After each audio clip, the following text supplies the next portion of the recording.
मैं हूं शैलेंद्र सिंह और आप देख रहे हैं हमारा यूट्यूब चैनल शब्द शब्द शैलेंद्र सिंह। आज हमारे साथ हैं नीमा पंत जी, जो नर्सिंग स्टाफ में हैं। साथ ही साथ उनका अपना वो कई ब्यूटी पेजेंट जीत चुकी हैं और ब्यूटी पेजेंट में वो बहुत ऊंचे स्तर तक के भी उन्होंने खिताब जीते हैं। आप उनको देख के भी अंदाज़ा लगा सकते हैं। जितना ही वो खूबसूरत हैं उतने ही वो नरम दिल की हैं, उतना ही उनका स्वभाव मृदुल है। समाज सेवा के रूप में भी बहुत सारे लोगों की वो मदद करती रहती हैं। कोविड के दौरान उन्होंने बहुत सारे लोगों को अपने स्तर से मदद की है। तो आज हमारी मेहमान है नीमा पंत जी। नीमा पंत जी, बहुत बहुत स्वागत आपका। धन्यवाद शैलेंद्र सिंह सर। और सबसे पहले तो मैं अपने दर्शकों को ये बताना चाहूँगी कि आज शब्द शब्द शैलेंद्र सिंह किसी भी शब्दों का मोहताज नहीं है। वैसे तो इंटरव्यू देना मुझे अच्छा लगता है, पर जैसे कि हर एक हसरत होती सर, मेरी भी हसरत थी कि एक बार मैं ज़रूर इसमें आऊँ, क्योंकि जब मैं आपका ये शब्द शब्द शैलेंद्र सिंह देखती हूँ तो मुझे बिल्कुल जो विषय आप लेके आते हैं अलग अलग, और उसको देख के एक तो प्रेरणा भी मिलती है कि हाँ, हम ये भी ये कर सकते थे, वो यहाँ तक कैसे पहुँचा। और जो नई नई जानकारियाँ हैं सर, वो सिर्फ हमें शब्द शब्द शैलेंद्र सिंह से ही मिलती है। मैं थोड़ा सा माफ़ी मांगना चाहती हूँ आप सबसे कि सर ने पिछले साल मुझसे कहा था कि नीमा हम कवर करना चाहते हैं, पर आप जानते हैं कि कोविड को ख़त्म करने का मेरा वादा था। जो जान लेके ना छोड़े, जो जान लेके ना छोड़े वो आरज़ू कैसी, और जो दम के साथ ना निकले वो हौसला कैसा। हौसला था सर, 1.5 साल से लगातार तब तक काम किया जब तक कि इसकी वैक्सीन नहीं आ गई। अब थोड़ा सा कोविड कम हुआ है, मैं अपने को अच्छा महसूस कर पा रही हूँ और धन्यवाद देती हूँ कि आज का दिन मेरे लिए इतना महत्वपूर्ण है, क्योंकि आज जब मैं उठी तो मैंने देखा थोड़ी देर पहले बाहर बारिश हो रही थी, और बारिश इस तरह की थी कि मुझे लगा कि शायद आज आप नहीं आएंगे। तो कहते हैं ना कि जब अंदर का जज्बा होता है, मैं अंदर से आपको याद कर रही थी, अपने दर्शकों से जुड़ना चाह रही थी, और उस ठीक 11 बजे का आपने समय दिया था, और ठीक उसी समय मुझे लगा कि कॉल बेल बजती है, आप आ जाते हैं। तो मुझे समझ में आता है कि आप जो इस चैनल चला रहे हैं शब्द शब्द शैलेंद्र सिंह, उसमें बहुत सी चीज़ें आप लेके चलते हैं। एक तो विषय होता है, दूसरा एक जो टाइम मैनेजमेंट की हम बात करते हैं। कोई मुझको देखकर सोचता है कि नीमा, एक प्रश्न उठता है कि तुम नर्सिंग में मुकाम पे हो, तुम घर में भी संभाल लेती हो, और तुम एक मतलब जो ब्यूटी पेजेंट में भी उतनी हाइट पे कैसे हो। तो आज मेरा सवाल यही है, मेरा उत्तर भी यही है कि आप जैसे लोग मेरे साथ हैं जिनका टाइम मैनेजमेंट इतना ज़्यादा प्रॉपर है कि अगर कोई भी व्यक्ति अपने जीवन में टाइम मैनेजमेंट को बहुत अहमियत देता है तो सबके लिए 24 घंटे हैं सर, पर शायद वो कर पाता है। तो really sir, thank you very much. बहुत शुक्रिया, हाँ, इतने खूबसूरत शब्दों के लिए। अब आप की यात्रा पे हम बात करते हैं। जी सर। नर्सिंग का कैरियर आपने शुरू किया, जी सर। कैसे चुना था इसको, क्या मन में धारणा थी? बिल्कुल, मैं यही कहना चाहूँ कि मैंने जिस फैमिली में जन्म लिया है, हमें ए फॉर एप्पल नहीं पढ़ाया जाता सर, ए फॉर आर्मी ही पढ़ाया जाता है। मेरे पापा आर्मी ऑफिसर थे, उन्होंने 3 लड़ाइयाँ भी लड़ी हैं, और वो हमेशा देश के प्रति अच्छी बातें बताया। उनकी एक इच्छा थी कि मैं आर्मी में जाऊँ। अच्छा। या तो मैं आर्मी में डॉक्टर बनूं, किसी भी तरह से सेवाएं अपनी आर्मी में दूं। तो जब वैसे भी आर्मी के जो लोग होते हैं उनकी इच्छा होती है कि उनके जो बच्चे हैं आर्मी में। और मेरे पिताजी ने शुरू से काफ़ी इन्फ्लुएंस किया था। तो जैसे मैंने इंटर साइंस सब्जेक्ट से किया था, मैं सर बीएससी कर रही थी, तो उसी समय इंडिया में पहली बार उत्तर प्रदेश का पहला कॉलेज है जो college of nursing Kanpur GSVM medical college में है। ये यूपी का फर्स्ट ऑनरी डिग्री नर्सिंग का पहला कॉलेज है, और मैं उसके फर्स्ट बैच की स्टूडेंट हूँ, और उसमें मैं गोल्ड मेडल लाई थी। हुआ क्या कि जब मैं बीएससी कर रही थी, मुझको लगा कि जो सिंपल ग्रेजुएशन है मैं ना करूँ, क्योंकि मेरा सिलेक्शन उस समय बीएससी नर्सिंग में भी हो गया था। आर्मी नर्सिंग में भी बीएससी नर्सिंग होता है, उसमें भी हो गया था। उसके अलावा मेरा जो एमबीबीएस बना के होम्योपैथिक में भी हो गया था। सारी साइट्स देखने के बाद मुझे ये लगा कि क्योंकि कॉलेज ऑफ नर्सिंग कानपुर में है, तो मैं ग्रेजुएशन को ड्रॉप करती हूँ और मैं बीएससी नर्सिंग को शुरू करती हूँ। और जो बीएससी नर्सिंग ऑनर्स है सर, ये 4.5 साल का प्रोग्राम है जो अपने में काफ़ी बड़ा है। तो जब मैंने बीएससी नर्सिंग करना शुरू किया तो उस समय एक तो पहली बार हमारे कॉलेज में नया था। एक घर में मुझे लगता है कि एक मेडिकल प्रोफेशन से ज़रूर होना चाहिए, मेरे पापा की इच्छा थी। तो जब मेरा सिलेक्शन हुआ था तो मैं मेरिट में हाई में थी। अच्छा। फिर मेरे को लगा नहीं, मैं इसी को कंप्लीट करूंगी, क्योंकि मन में मेरे ये था कि जो भी आप चुनो लाइफ में उसकी एक हाइट तो होती है ना, उस हाइट तक पहुंचो। तो मैं आपको अपनी यात्रा में बताऊंगी सर कि आज मैंने बीएससी नर्सिंग ऑनर्स करके कार्डियक में स्पेशलाइजेशन किया हुआ है।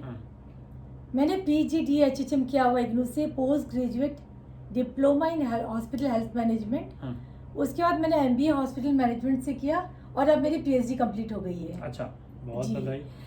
तो मुझे लगता है कि ये सब चीज़ें करना बहुत ज़रूरी है, क्योंकि जब हम अपडेट रहते हैं। तो लखनऊ PGI से आप कब जुड़ी? सर, जब मैंने बीएससी नर्सिंग ऑनर्स किया तो उस दौरान मैं ऑल इंडिया स्पीच कंपटीशन जो होते थे हमारे स्टूडेंट नर्सेस के, मैं उसके वाइस प्रेसिडेंट थी ऑल इंडिया से। और उस समय मैं नेशनल लेवल की विनर भी थी उसी समय, जो एक बार कलकत्ता में हुआ था और एक बार जयपुर में सवाई मानसिंह हॉस्पिटल में था। और जब मैं स्टूडेंट्स की वाइस प्रेसिडेंट थी तो मुझे लगा कि जब मैं आगे बढ़ूंगी, मुझे मास्टर्स ऑफ नर्सिंग करना था, तो उसके लिए हमें 2 साल का स्पेशलाइजेशन करना पड़ता है, जो आज भी है। तो क्योंकि मुझे यूपी में उतने अच्छे कॉलेजेस नहीं दिखाई पड़ रहे थे या इतने अच्छे सेंटर नहीं समझ में आते थे, तो मेरा selection BN Birla heart research centre Calcutta में हो गया था। अच्छा। तो वहाँ पर मैंने 18 मंथ्स का कार्डियो थोरेसिक में स्पेशलाइजेशन किया हुआ है।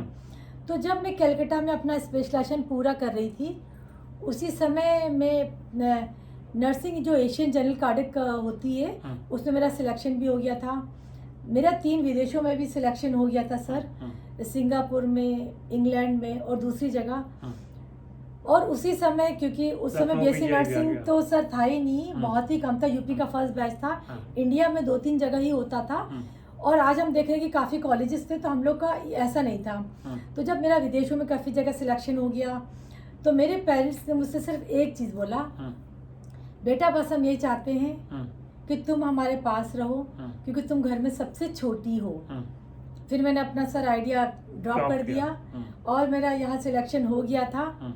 तो कलकत्ता BN बिरला में जब मैं स्पेशलाइजेशन कर गई, उससे पहले बीएससी नर्सिंग ऑनर्स थी, तो उन लोगों ने मुझे एज ए ट्यूटर अपॉइंट कर लिया था। वो मुझे छोड़ नहीं रहे थे, तो मुझे वहाँ से भाग के आना पड़ा 24 आवर्स के रेजिग्नेशन में।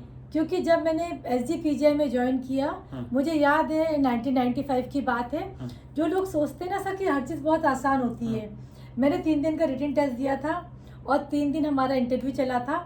उसके बाद दोबारा मैं कलकत्ता चली गई थी। और लेकिन जब मैंने यहाँ as a senior nursing officer join किया, मैं आपको बता रही हूँ, मेरे मन में था कि अगर लोग मुझको दूसरी तरह से देख रहे, उसमें डिप्लोमा ज़्यादा होते थे, कोई लड़की हमारे पास आई है, बीएससी नर्सिंग ऑनर्स है, स्पेशलाइजेशन करके आई है, देखिए PGI के लिए क्या करेगी। 26 साल का मेरा इतिहास इस SGPGI में। ईश्वर का धन्यवाद देती हूँ कि हर उस कठिन काम को मैंने चैलेंज के रूप में इस SGPGI में लिया है। जो भी स्टेज के प्रोग्राम्स होते थे हमारे इन सर्विस एजुकेशन के, मैंने कोशिश की है मैं स्टेज में उसमें शिरकत दूँ। काफ़ी बड़े बड़े जो SGPGI के नाम है, तो हमारे पास मुख्यमंत्री, बड़े बड़े लोग आते रहते हैं, उनसे भी इस दौरान में मिली। और जब मैं कलकत्ता में स्पेशलाइजेशन कर रही थी, मुझे एक चीज़ याद आती, सॉरी बीच में आती हूँ, मैं उसमें मदर टेरेसा की भी मैंने केयर की है। मैंने डॉक्टर देवी शेट्टी से बोला, डॉक्टर देवी शेट्टी आज कार्डिक थोरेसिक में बहुत बड़ा नाम है सर, मैंने 2 साल की कार्डिक में स्पेशलाइजेशन उन्हीं के अंडर में की है, सिर्फ ये बताइए मदर की केयर करने के लिए आपने मेरा सिलेक्शन क्यों किया। बहुत जूनियर थी, नहीं। उन्होंने कहा, नीमा केयर तो सब कर लेते हैं, पर हमें कुछ ऐसा व्यक्ति चाहिए जो बिल्कुल उस माहौल को बदल दे कि आप हॉस्पिटल में हैं। और आज भी मैं हॉस्पिटल में पूरा जो ग्रूम हूँ वैसे ही जाती हूँ। अगर कोई मुझे हॉस्पिटल में देखता है, कोई मुझे शो में देखता है, क्योंकि हमें एक चीज़ वहाँ बहुत अच्छी कलकत्ता में सिखाई गई कि अगर आपको अपना प्रेजेंटेशन बहुत अच्छा रखना है, ज़रूरी इसलिए है कि मरीजों का हम आत्मविश्वास है, हम उससे मुस्कुरा के कहते हैं ना आप ठीक हो जाओगे। एक बार जो ओरा हमारे अंदर से निकलता है, जो हमारे शब्द होते हैं और जो हमारा बॉडी का पूरी लैंग्वेज होती है, मरीज समझ लेता है कि हाँ डॉक्टर नर्सेस ने बोला है। एक कॉन्फिडेंस का डेवलप उसके अंदर होता है। इस चीज़ की कल्पना कीजिए कि मेरे बाल बिखरे हैं, मैंने कैसी भी कमीज टी शर्ट पैंट पहन लिया है और खुद ही मैं थकी हूँ, मैं कैसे मरीज से कहूँगी भैया आप सही हो, तुम ठीक हो जाओगे। वो कहेंगे डॉक्टर साहब पहले अपना तो ख्याल रख लो। तो सर ये ग्रूमिंग का जो था, हम लोगों को उसमें एक्स्ट्रा क्लासेस दी जाती थी और आपको सेम मार्क्स होते थे। आप तो कार्डिक में हैं, दिल का मामला वहाँ ज़्यादा है। दिल का बहुत मामला है सर, मैं आपको बता रही हूँ, क्योंकि जहाँ पर मैं खड़ी होती हूँ वहाँ पर ओपन हार्ट सर्जरीज के बड़े केस, बिल्कुल छोटे छोटे बच्चे जिनका मदर्स का फीटल इको करते हैं। फीटल इको मतलब जब बच्चा माँ के पेट के अंदर होता है, हम उसका इको करते हो, बताते कि बच्चे में कार्डियक प्रॉब्लम आ जाएगी। उस बच्चे को जब वो डिलीवर करता है, हम उसकी कार्डियक सर्जरीज करवाते हैं, लगातार फॉलोअप में करते हैं। सर आप एक चीज़ मुझे याद आई, क्योंकि जैसे मैंने आपको बोला है कि मैं 26 साल से पीजीआई में हूँ। 3 बच्चे हैं जिनका नाम नीमा है। अच्छा। बस मैंने रिक्वेस्ट की आगे पंत मत लगा देना। उनमें से एक बच्चा जो बिल्कुल मेरे गोद में ही बड़ा हुआ, उसका भाई, आखिरी समय पे मैं उसको नहीं बचा पाई, उसके लिए मैं घर नहीं आती थी, क्योंकि वो कहता था कि जब मेरी बुआ आएगी वो ही मेरे को इंजेक्शन लगाएगी, मेरे को रखेगी। उस बच्चे का नाम नितिन था।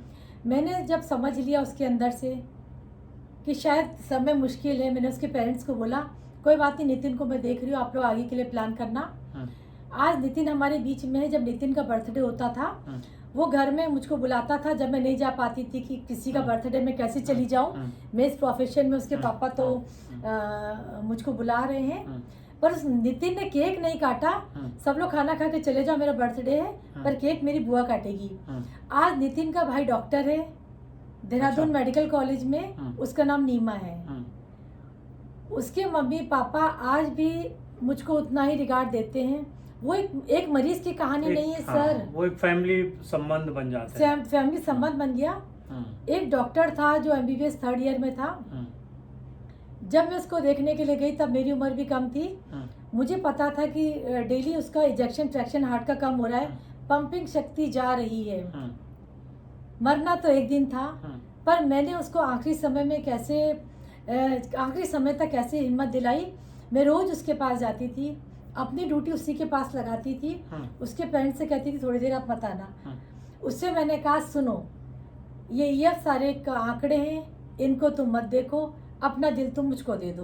तुम्हें अच्छा लगता है ना कि मैं तुम्हारे पास आती हूँ, जो तुम्हें खाना है खाओ, मतलब उसके तुम ठीक हो जाओ। यहाँ पर एक गंज है, मैं तुम्हें गंज ले चलूँगी। सुनो, जब तक मतलब मैं डेली उसको डिटोरिएट होकर देखती थी, पर मैं उसको हर समय जिंदा करती भी थी। बहुत से ऐसे क्षण आते हैं जिंदगी में जब हम नहीं बचा पाते। मैं जानती हूँ कि जितना पेरेंट्स को कष्ट होता है सर, मरीज एक बार मरता है, पर उसके संग हम भी बार बार मरते हैं। और मेरे संग इतनी तो कहानियाँ हैं कि कभी कभी तो ये भी होता है कि मुझे स्पेशली बुलाया जाता है कि नीमा अब हमारा ये भाई है या हमारे पापा हैं, जैसे वो फिल्म थी मुन्ना भाई एमबीबीएस सर, बिल्कुल। मतलब कभी कभी तो मैं देख रही हूँ कि मुझे झूठ बोलना है, पर मुझे इतने कॉन्फिडेंटली बोलना पड़ता है और अंदर से मेरे एक तूफान भी उठता है। पर ठीक है कि काफ़ी लोगों को ठीक करके भेजा भी है। जब लोगों को काफ़ी हॉस्पिटल्स प्राइवेट ने बोल दिया कि आप लाइलाज हो, वो हमारे पास आए। मैंने कहा नहीं, बहुत सी चीज़ों के लिए हम बोलते लाइलाज हो, करवा लीजिए, हम आपके साथ हैं, मैं कोशिश कर पाऊंगी। मेरे हस्बैंड भी प्रोफेसर कार्डियोलॉजी है एसजीपीजीआई में, और हमारी टीम बहुत सशक्त है सर। यहाँ पर काफ़ी लोगों को ठीक भी किया है, घर भी गए हैं। और आज जो मेरे बच्चे जो गोद में थे, आज कोई 24 साल का है, कोई 25 साल का है, मिलने के लिए आते हैं और कुछ बच्चे उनसे तो मिल के अच्छा लगा। बहुत अच्छा लगता है सर। अच्छा, ये तो आपकी जो जर्नी थी वो नर्सिंग की है। जी सर। आपने बहुत सारे ब्यूटी पेजेंट भी जीते। जी। तो ब्यूटी पेजेंट में जाने का मन क्यों हुआ और क्या इसके पीछे किसका हाथ था, किसने सपोर्ट किया? जी, बहुत ही अच्छा सवाल है। जी। तो ब्यूटी पेजेंट में जाने का पहले तो मेरा ऐसा कोई इरादा नहीं था, क्योंकि जो मेरी जॉब पीजीआई में है, मैंने आपको बताया है कि काफ़ी टफ होती है जब आप चैलेंज लेके काम करते हैं। सभी लोग 6 घंटे की 8 घंटे की ड्यूटी करते हैं, पर मैंने अपने इन 6-8 घंटों को कभी भी पीजीआई की ड्यूटी नहीं माना। जितने भी इन सर्विस एजुकेशन होती है, आज वर्ल्ड हाइपरटेंशन डे है, आज डायबिटीज डे है, आज नीमा कैंसर अवेयरनेस का प्रोग्राम है, ये सब तो आप सांस्कृतिक कार्यक्रम करती रही? ये मैं पीजीआई के Awareness स्टेज और- में अवेयरनेस करती ही रही। तो मुझे पता था कि महीने में 2-3 ऐसे प्रोग्राम हो जाते हैं। इसके अलावा सर हम टेलीमेडिसिन से विदेशों से जुड़े हैं और इंडिया से एसजीपीजीआई टेलीमेडिसिन के द्वारा। मैंने उसमें जो काफ़ी इंडिया में कॉलेज ऑफ नर्सिंग है, उनमें जो नर्सिंग स्टूडेंट्स हैं उनके लिए मैं क्लासेस लेती हूँ। इसके अलावा मैंने इंटरनेशनल लेक्चर्स भी कार्डियोलॉजी में लिए हैं, जैसे अमेरिका में, अफगानिस्तान में, काबुल में, जिससे कि कार्डियोलॉजी क्योंकि मेरी स्पेशलिटी है, मैं कोई ना कोई विषय ले लेती हूँ और वहाँ की फैकल्टी को, वहाँ की नर्सेस को, वहाँ की कोर मेडिकल टीम को उसके लिए रेडी करती हूँ। तो सर जब यहीं से मंच जो मिले उनसे सोचा कि अब आगे ब्यूटी के क्षेत्र में सर भी मैं जा एक आध जब पार्टीज में जाती थी तो जैसा आप अभी लोग देख रहे हैं शुरू से ऐसा ही है। तो लोगों ने कहा मैडम आर यू मॉडल? मैंने कहा model, I am a role model. मैं शुरू से अपना को रोल मॉडल बोलती थी, मॉडल तो मैंने कभी नहीं बोला। तो मुझे 2-3 लोगों ने जब देखा, जैसे कहीं पर शो था या कहीं पर, कि मैडम आप एक बार ट्राई करिए, तो मुझे लगता है कि हर उस इंसान को जानना चाहिए कि आगे क्या होता है। जब हम देखते हैं सामने, जिस समय मैं कलकत्ता में थी 94 में, उसी समय मुझे याद है मेरे स्पेशलाइजेशन कंप्लीट नहीं हुआ था, बड़ा धूमधाम था। उसी समय आपको पता है कि सुष्मिता सेन और ऐश्वर्या राय दोनों उसी साल बनी थी। बहुत छोटी थी, पर देख के तो देखिए ना, बहुत अच्छा लगता है कि अरे ये लोग, उनका प्रभाव था मन पे। हाँ, मन पे था कि अरे ये लोग तो बन सकती हैं। पर उस समय क्योंकि मेरा करियर नर्सिंग में शुरू हुआ था, मुझे काफ़ी आगे बढ़ना था, तो मैंने एक समय उसको मन में तो रखा, फिर इसको भूल गई। और जब मैं जॉब में आई तो काफ़ी एक्टिविटीज़ में भी रही। जब सब इधर सिस्टम पे आ गया और लोगों ने मुझसे बोलना शुरू किया, मैडम आप देखिए कि क्या होता है ब्यूटी पेजेंट के अंदर। तो मैं सिर्फ अपनी ग्रूमिंग कराने के लिए सर गई थी, क्योंकि जो मेरा पहला शो था विक्रम राव सर का था, प्लानर ग्रुप का। सर ने मुझसे बोला कि आप आइए, कम से कम ग्रूमिंग में आइए। ग्रूमिंग बहुत अच्छी थी, मैं तो ये कहूँगी, क्योंकि उसमें जैसे इंट्रोडक्शन राउंड होता है, टैलेंट राउंड होता है, क्वेश्चन आई राउंड होता है। हमें प्रिपेयर किया गया और हमने अपने को प्रिपेयर किया। जब आप लोगों के बीच में खड़े होते हैं सर, तभी तो आप आंख पाते कि आप कहाँ तक हैं। ईश्वर का धन्यवाद देना चाहूँगी। और मुझे तो आज भी याद है कि आप भी सर उस शो में थे, जिसमें मैं 25 मई 2019 को मिसेस नॉर्थ इंडिया बनी थी। जी सर। उसके बाद फिर आगे सर एक बात ये होता है कि जब आप थोड़ा सा स्टेज में आ जाते हैं तो लोग आपको जानने लगते हैं। तो मुझ पर काफ़ी लोग आने लगे, नीमा मिसेस एशिया करवा रहे हैं। मैं किसी को सर नहीं जानती थी ब्यूटी पेजेंट में। नीमा एक मिसेस यूनिवर्स हो रहा है, नीमा मिसेस इंडिया का यहाँ शो हो रहा है। तो मैंने अपने आप को संतुलित कर लिया कुछ समय के लिए, अगर मैं उस स्टेज तक जाऊंगी, क्योंकि थोड़ी बहुत तो मेरी ग्रूमिंग हो रही थी, तो मैंने लोगों से पूछना शुरू किया कि कैसे मिसेस यूनिवर्स तक जाते हैं। तो मैंने एक सर डायरी बनाई थी, जिसमें 25 साल के पेजेंट के सारे क्वेश्चन मैंने लिख लिए थे, जिनको मैं उसकी भी एक एकेडमिक तैयारी की थी। पूरी एकेडमिक सर ये थी। पीजीआई से तो मैंने 1 महीने की छुट्टी ले ली थी, क्योंकि मैं और डेली में कमरे में जाती थी। 6 घंटे बाद मेरा कमरा खुलता था। उस कमरे में मैंने जो डेली अखबार आते हैं, करंट अफेयर्स आते हैं, इंट्रोडक्शन राउंड के लिए और क्वेश्चनर राउंड के लिए मैंने अपने को मेंटली काफ़ी आगे तैयार कर लिया था, कि ऐसा ना हो कि बाकी जब क्वेश्चन आप पे लोग पूछें, अगर वो मेडिकल लाइन से थोड़ा सा हटकर है, क्योंकि एज ए यूनिवर्स के लिए सर काफ़ी देशों से सवाल होते हैं, अलग अलग जूरी आती है, जो इंटरनेशनल जूरी होती है। तो मुझे लगता था कि एक तो मैं, अगर मुझसे कोई क्वेश्चन पूछता है तो मुझे उसका सटीक जवाब देना है। तो थोड़ी सी मेरी तैयारी और आप लोग सबका आशीर्वाद बहुत काम आया सर। तो मैं 2019 में मिसिस यूनिवर्स एशिया जोन से नवाजी गई। जी सर।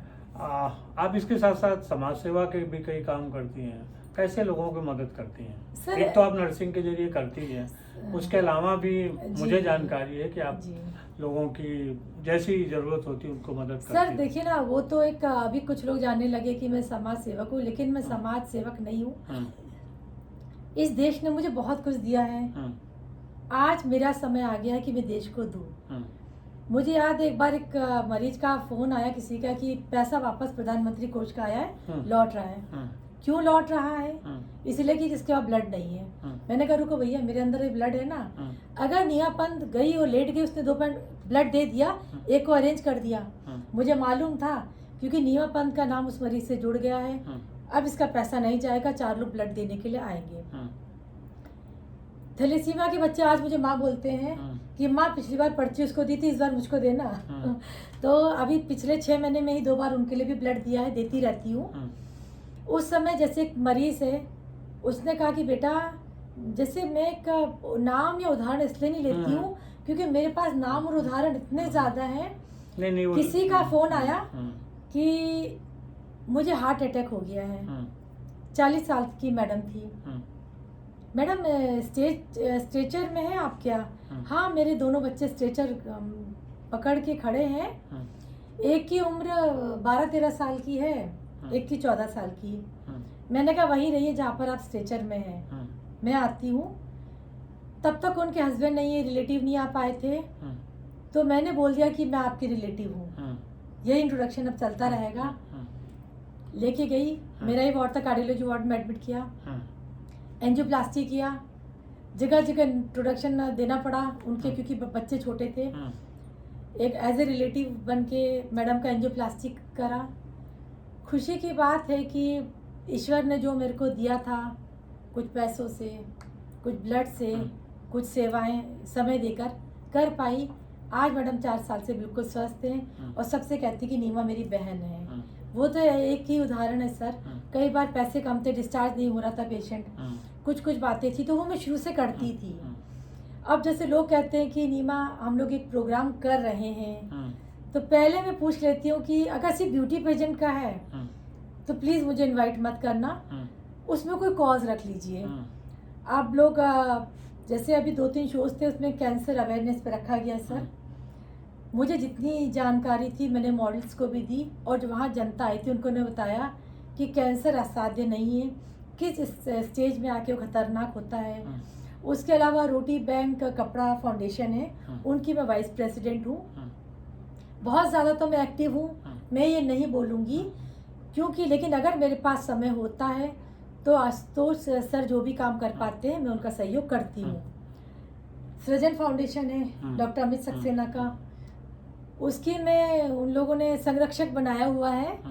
तो कई बार मैंने सर के संग उनके हिम्मत पैड पे वॉक भी किया है। कोशिश करती हूँ जहाँ पर वो खड़े हैं, अगर मेरे खड़े रहने से मजबूती मिलती है तो मैं अवश्य जाती हूँ सर। चलते चलते 2 बातें। बिल्कुल सर। एक तो आप अपने को इतना फिट, इतना प्रेजेंट, जिस माहौल में रहती हैं वैसे प्रेजेंट रखती हैं, ये कैसे करती हैं? सर मुझे ये पता है कि खुश रहना बहुत ज़रूरी है। कभी कैलकुलेट नहीं करती हूँ कामों को, बस करती रह जाती हूँ। और अगर मुझे कोई काम देता है तो मैं ये मान के चलती हूँ वो काम मुझे आपने नहीं दिया, वो ईश्वर ने दिया है।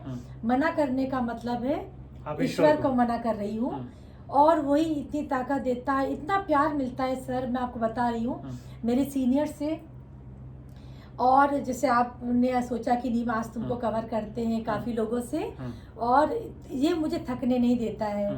और मैं 1 घंटा या 1.5 घंटा डेली दौड़ती हूँ, जुम्बा करती हूँ हफ्ते में 3 दिन, और उसके बाद कोशिश करती हूँ कि अधिक से अधिक दौड़ूं चलूं। और मतलब मेन बैठने वाले काम में कम लेती हूँ, दौड़ने वाले ज़्यादा लेती हूँ। कुछ और हॉबीज हैं इनके अलावा आपके पास?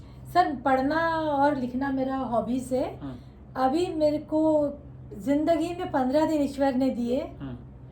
जब मैं क्वारंटाइन हुई, जनवरी का समय था, मैं ड्यूटी कर रही थी तो एकदम से मुझे लगा मुझे चेस्ट पेन हो रहा है।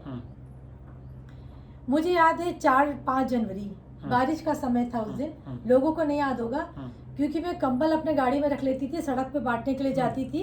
लोग पॉलिथीन ओढ़ के लेटे हुए थे। तो जब 4 जनवरी, 5 जनवरी और 6 जनवरी को मैंने कंबल बांटे, मुझे लगा 6 जनवरी को मुझे ड्यूटी में चेस्ट पेन हो गया है। मैंने कहा डॉक्टर साहब मुझे चेस्ट पेन हो रहा है। कह रहा इतना मेकअप में इतना मुस्कुरा रहे, तुमको कुछ नहीं होगा। सर मेरा सीटी हुआ, सीटी खराब था, लंग्स बैठ गए थे, काफी गलत स्कोर था क्योंकि मुझे कोविड हो गया था, जब बहुत कम लोगों को होता है। मुझे पता चला, फिर मुझे RT-PCR दिया गया, पॉजिटिव आया, मुझे क्वारंटाइन कर दिया गया। हमेशा टूटना बिखराव नहीं होता, हमेशा टूटना बिखराव नहीं होता, कभी कभी सृजन होता है। मैंने ईश्वर का धन्यवाद दिया। 15 दिन के लिए बस अपने हस्बैंड से इशारा किया, एक मोटी सबसे डायरी दे दो, 2 पेन दे दो। सर मैंने अपनी ऑटोबायोग्राफी उन 15 दिनों में लिखी। अच्छा। और जब एक हाथ में रेमडेसिविर चलता था, एक में IV एंटीबायोटिक चलता था।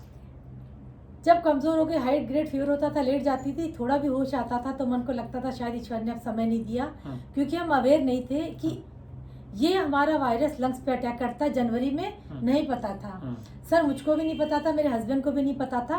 वो तो CT दे के पता चला कि मेरे लंग्स खराब हो चुके हैं। मुझे लगा शायद ईश्वर ने अभी 20-21 दिन दिए, लेकिन कोई बात नहीं, उसको मैं किस तरह से ठीक करती हूँ। सर मैंने अपनी ऑटोबायोग्राफी लिखी है। अच्छा। और ईश्वर को देखिए, उसने मुझे बहुत जल्दी नेगेटिव कर दिया था, 10 दिन में ही नेगेटिव कर दिया था काफ़ी। बस उसको मुझे अब कंपाइल करके कंप्लीट करना रह गया सर। चलिए, बहुत शुक्रिया नीमा जी, और सभी साथियों आपका भी बहुत शुक्रिया। आपने नीमा जी के बारे में सुना कि वो किस तरीके से काम करती हैं। तो ऐसे ही प्रेरणादायक शख्सियत से हम आपको आगे भी मिलवाते रहेंगे। आप हमारा YouTube चैनल देखते रहिए, लाइक करते रहिए, सब्सक्राइब करते रहिए। बहुत शुक्रिया। नमस्कार, जय हिंद। जय।